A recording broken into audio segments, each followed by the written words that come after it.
નમો નમઃ. હેલો મિત્રો, સંસ્કૃતમાં તથા અંગ્રેજી ભાષામાં સમય કથન કરવું ઘણું સરળ છે. એ માટે અહીં વિવિધ સમય દર્શાવતી ઘડિયાળો મૂકવામાં આવી છે. આ ઘડિયાળોની મદદથી આપણે સરળતાથી સંસ્કૃતમાં તથા અંગ્રેજીમાં સમય કથન તથા લેખન કરી શકીશું. ધોરણ 6માં પૂર્ણ કલાકમાં સમય દર્શાવેલો છે, તો અહીં માત્ર પૂર્ણ કલાકમાં સમય નિર્દેશ કરતા ઘડિયાળ જોવા મળશે. જો આપ સૌ બરાબર અભ્યાસ કરશો તો તમને પૂર્ણ કલાકમાં અને એ પણ સંસ્કૃતમાં તથા અંગ્રેજીમાં સમય જોતા, બોલતા અને લખતા આવડી જશે. પરંતુ એ પહેલા આપણે સંસ્કૃત તથા અંગ્રેજીમાં 1 થી 12 અંક બોલતા અને લખતા શીખવા પડે, ખરું ને? આપણે જાણીએ છીએ કે ઘડિયાળમાં 1 થી 12 અંક આપેલા હોય છે, જ્યારે મોટો કાંટો એટલે કે જે મિનિટ દર્શાવે તે 12 પર હોય અને નાનો કાંટો એટલે કે કલાક દર્શાવતો કાંટો જે 1 થી 12 માંના કોઈ પણ એક અંક પર હોય તેટલા વાગ્યા કહેવાય.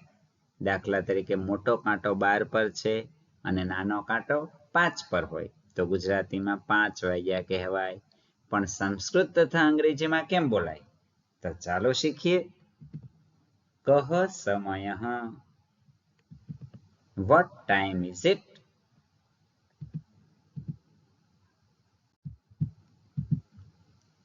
હવે જુઓ, અહીં મોટો કાંટો 12 પર છે અને નાનો કાંટો 9 પર છે, એટલે કે 9 વાગ્યા કહેવાય ને. તો સંસ્કૃતમાં નવવાદનમ અને અંગ્રેજીમાં 9 o'clock કહેવામાં આવે છે. સમજાઈશ ને? હવે આપ કહો જોઈએ કેટલા વાગ્યા છે? તો સંસ્કૃતમાં ષડવાદનમ અને અંગ્રેજીમાં 6 o'clock કહીશું. અહીં બંને કાંટા ભેગા છે, એટલે કે નાનો કાંટો 12 પર છે, મોટો કાંટો પણ 12 પર છે, એટલે કે દ્વાદશવાદનમ, 12 o'clock.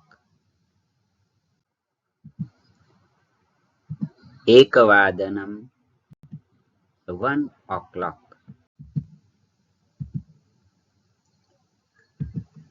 એકાદશવાદનમ, 11 o'clock.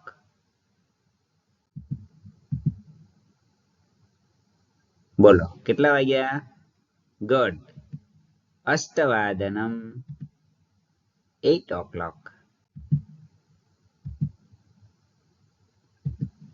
ત્રિવાદનમ,